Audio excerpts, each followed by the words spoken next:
Halo Pak Krismadika, saya akan mempresentasikan alur membangun hand sanitizer. Hand sanitizer ini memiliki kekurangan dan kelebihan. Kekurangannya yaitu rangkaiannya sangat ringkih atau gampang putus.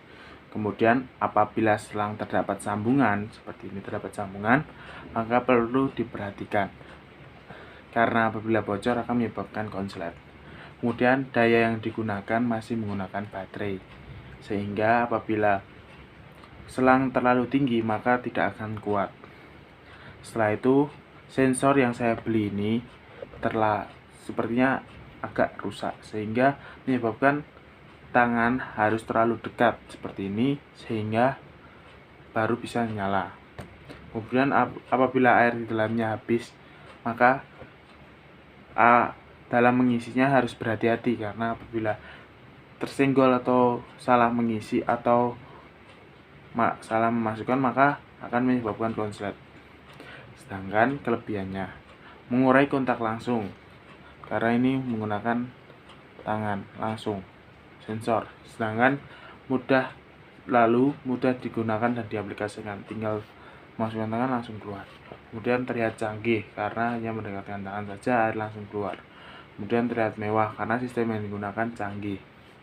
Terusan dapat dibawa kemana-mana, seperti ini, dapat dibawa kemana-mana.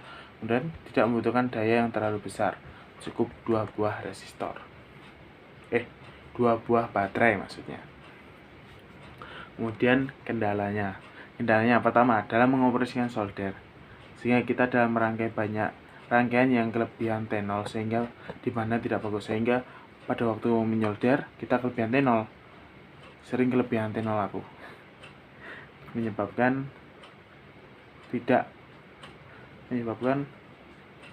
kabel itu tidak enak dipandang, jadi kelebihan T0 seperti itu. Terusan solder gampang lepas padahal sudah kelebihan T0. Rangkaian yang ringkih dimana bisa rusak. Kemudian kita salah menyolder menyebabkan air langsung tumpah. Pada waktu itu saya salah menyolder pada pin ini, langsung menyebabkan tumpah. Kemudian dalam membuat tempat yang sangat diperhitungkan, seperti ini. Oke, hal yang berkesan dalam membuat alat ini. Pertama kali saya membuat ini, saya bingung dalam merangkainya. Kemudian cara menggunakan solder. Ketiga, kebahagiaan kita bisa bekerja. Saat ini sensor bisa bekerja. Kemudian harus teliti dalam membuatnya. Membuat ini dalam penuh perasaan dan berhati-hati. Dan betapa sakit dan pupusnya saya ketika sudah dipasang semua, ketika tiba-tiba kabel di dalamnya putus, maka harus membongkar lagi.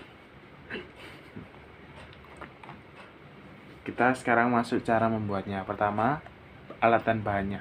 Alat bahannya itu terdiri dari 5 volt water pump, sensor inframerah, transistor tip 42C, resistor hambatan setengah watt, baterai 1,5 volt 2 buah, baterai holder, kabel, selang, T0 dan lem tembak.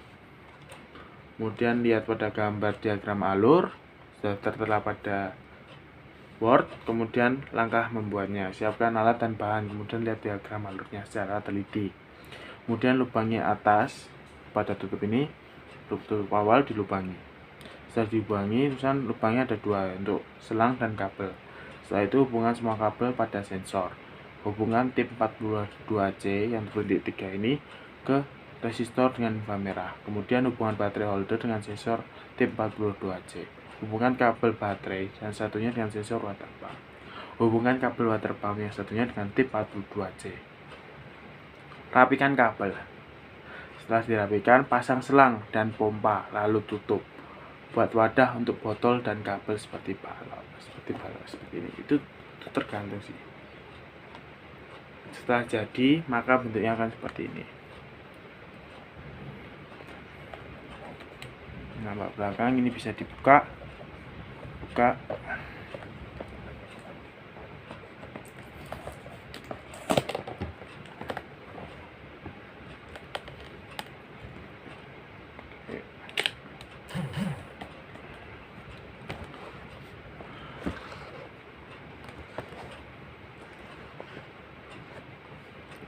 Sekian presentasi dari saya. Apabila ada salah kata, saya mohon maaf, Pak. Terima kasih.